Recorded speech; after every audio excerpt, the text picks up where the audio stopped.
And poop on its creator, Carter sighed, wiping off his hair with a bit of scrap papyrus. That's why our father's wax statue doughboy has no legs, right? It's the same principle, Zia agreed. Now, try again. Carter stared at Zia's staff, which was covered in hieroglyphics. He picked the most obvious one and copied it on the papyrus, the symbol for fire. Uh-oh, I thought. But the word did not come alive, which would have been rather exciting. It simply dissolved. Keep trying, Zia urged. Why am I so tired? Carter wondered. He definitely looked exhausted. His face was beaded with sweat.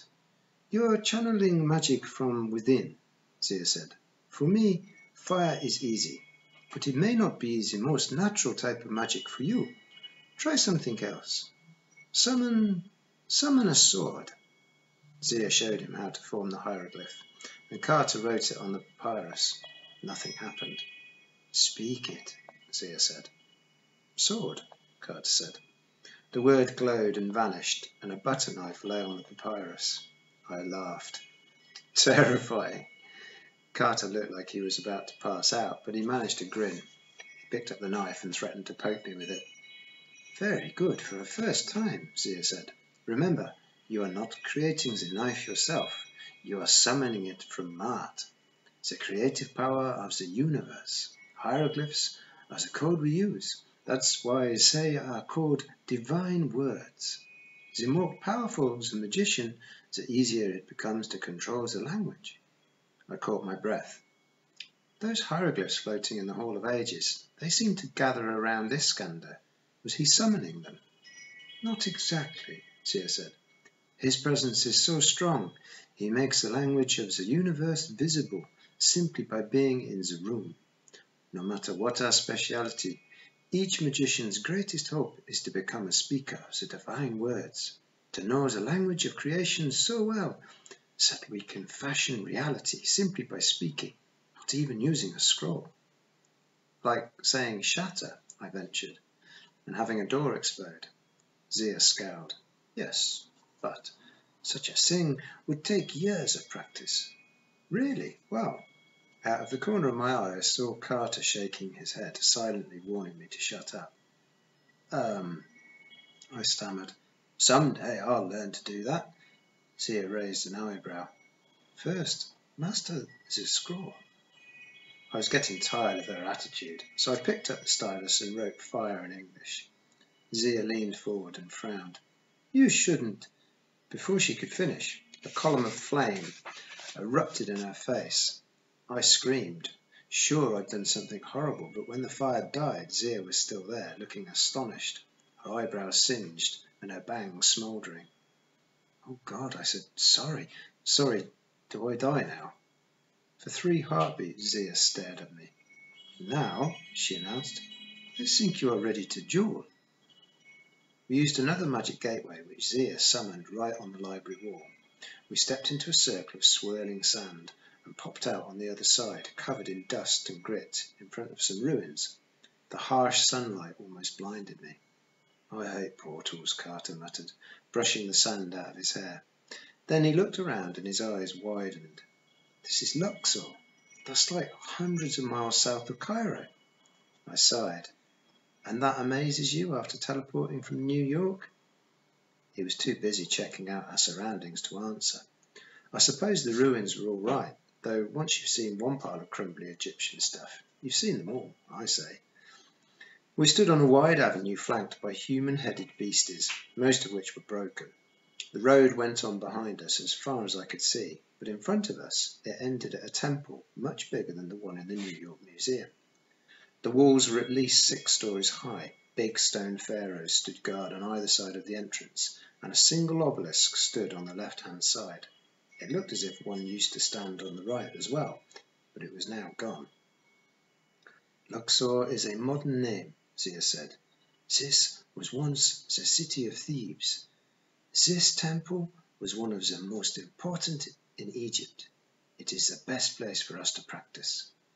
Because it's already destroyed, I asked. Zia gave me one of her famous scowls. No, Sadie, because it is still full of magic, and it was sacred to your family. Our family? Carter asked. Zia didn't explain, as usual. She just gestured for us to follow. Don't like those ugly sphinxes, I mumbled, as we walked down the path. So those ugly sphinxes are creatures of law and order, Zia said. Protectors of Egypt. They are on our side, if you say so. Carter nudged me as we passed the obelisk. You know the missing one is in Paris. I rolled my eyes. Thank you, Mr. Wikipedia. I thought they were in New York and London. That's a different pair, Carter said, like I was supposed to care.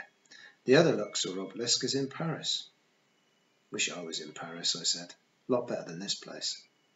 We walked into a dusty courtyard surrounded by crumbling pillars and statues with various missing body parts. Still, I could tell the place had once been quite impressive.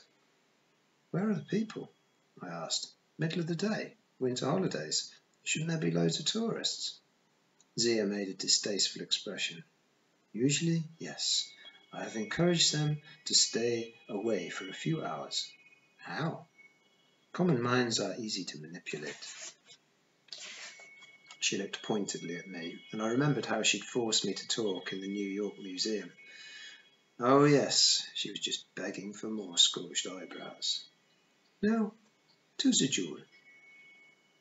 She summoned her staff and drew 2 circles in the sand, about 10 metres apart. She directed me to stand in one of them and Carter in the other. I've got to jewel him, I asked. I found the idea preposterous. The only thing Carter had shown aptitude for was summoning butter knives and pooping birds. Well, all right, and that bit on the chasm bridge deflecting the daggers, but still, if I hurt him? As annoying as Carter might be, I didn't want to accidentally summon that glyph I'd made in Amos's house and explode him to bits. Perhaps Carter was thinking the same thing because he'd started to sweat. What if we do something wrong? He asked. I will oversee the jewel, Zia promised. We will start slowly. The first magician to knock the other out of his or her circle wins. But we haven't been trained, I protested. One learns by doing, Zia said. This is not school, Sadie. You cannot learn magic by sitting at a desk and taking notes. You can only learn magic by doing magic. But summon whatever power you can, Zia said. Use whatever you have available. Begin. I looked at Carter doubtfully. Use whatever I have. I opened the leather satchel and looked inside. A lump of wax. Probably not. I drew the wand and rod. Immediately the rod expanded until I was holding a 2-metre-long white staff. Carter drew his sword, though I couldn't imagine what he'd do with it. Rather hard to hit me from 10 metres away. I wanted this over, so I raised my staff like I'd seen Zia do. I thought the word fire. A small flame sputtered to life on the end of the staff. I willed it to get bigger. The fire momentarily brightened, but then my eyesight went fuzzy. The flame died. I fell to my knees, feeling as if I'd run a marathon. You okay? Carter called. No, I complained. If she knocks herself out, do I win? He asked. Shut up, I said. Sadie, you must be careful, Zia called. You drew from your own reserves, not from the staff. You can quickly deplete your magic. I got shakily to my feet. Explain. A magician begins a duel full of magic, the way you might be full after a good meal. Which I never got, I reminded her. Each time you do magic, Zia continued, you expend energy. You can draw energy from yourself, but you must know your limits. Otherwise you could exhaust yourself, or worse. I swallowed and looked at my smouldering staff. How much worse? You could literally burn up. I hesitated, thinking how to ask my next question without saying too much. But I've done magic before. Sometimes it doesn't exhaust me. Why? From around her neck, Zia unclasped an amulet. She threw it into the air, and with a flash it turned into a giant vulture. The massive black bird soared over the ruins. As soon as it was out of sight, Zia extended her hand, and the amulet appeared in her palm. Magic can be drawn from many sources, she said. It can be stored in scrolls, wands, or staffs. Amulets are especially powerful. Magic can also be drawn straight from Mart, using the divine words, but this is difficult. Or, she locked eyes with me, It can be summoned from the gods. Why are you looking at me? I demanded. I didn't summon any gods. They just seemed to find me. She put on her necklace but said nothing. Hold on, Carter said. You claimed this place was sacred to our family. It was, Zia agreed. But wasn't this... Carter frowned. Didn't the pharaohs have a yearly festival here or something? Indeed, she said. The pharaoh would walk down the processional path all the way from Karnak to Luxor. He would enter the temple and become one with the gods. Sometimes this was purely ceremonial. Sometimes with the great pharaohs like Ramesses here, Zia pointed to one of the huge crumbling statues. They actually hosted the gods, I interrupted, remembering what Iskander had said. Zia narrowed her eyes. And yet you claim to know nothing of your family's past. Wait a second, Carter protested. You're saying we're related to... The gods choose their hosts carefully, Zia said. They always prefer the blood of the pharaohs. When a magician has the blood of two royal families... I exchanged looks with Carter. Something Bast said came back to me. Your family was born to magic, and Amos had told us that both sides of our family had a complicated history with the gods, and that Carter and I were the most powerful children to be born in centuries. A bad feeling settled over me, like an itchy blanket prickling against my skin. Our parents were from different royal lines, I said. Dad, he must have been descended from Narmer, the first pharaoh. I told you he looked like that picture. That's not possible, Carter said. That was 5,000 years ago. But I could see his mind was racing. Then the Fausts, he turned to Zia. Ramesses the Great built this courtyard. You're telling me our mom's family is descended from him? Zia sighed. Don't tell me your parents kept this from you. Why do you think you are so dangerous to us? You think we're hosting gods, I said, absolutely stunned. So that's what you're worried about, just because of something our great times 1,000 grandparents did. That's completely daft. So then prove it, Zia said. Duel, and show me how weak your magic is. She turned her back on us, as if we were completely unimportant. Something inside me snapped. I'd had the worst 2 days ever. I lost my father, my home, and my cat. Been attacked by monsters, and had ice water dumped on my head. Now this witch was turning her back on me. She didn't want to train us. She wanted to see how dangerous we were. Well, fine. Sadie, Carter called. He must have seen from my expression that I was beyond reason. I focused on my staff. Maybe not fire. Cats have always liked me. Maybe... I threw my staff straight at Zia. It hit the ground at her heels and immediately transformed into a snarling she-lion. Zia whirled in surprise, but then everything went wrong.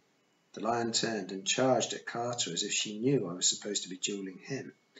I had a split second to think. What have I done? Then the cat lunged and Carter's form flickered. He rose off the ground, surrounded by a golden holographic shell, like the one Bast had used, except that his giant image was a warrior with the head of a falcon. Carter swung his sword, and the falcon warrior did likewise, slicing the lion with a shimmering blade of energy. The cat dissolved in mid-air, and my staff clattered to the ground, cut neatly in half. Carter's avatar shimmered, then disappeared. He dropped to the ground and grinned. Fun. He didn't even look tired. Once I got over my relief that I hadn't killed him, I realized I didn't feel tired either. If anything, I had more energy. I turned defiantly to Zia. Well, better, right? Her face was ashen. The falcon. He summoned. Before she could finish, footsteps pounded on the stones.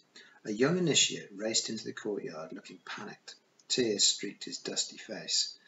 He said something to Zia in hurried Arabic. When Zia got his message, she sat down hard in the sand. She covered her face and began to tremble. Carter and I left our dueling circles and ran to her. Zia, Carter said, what's wrong?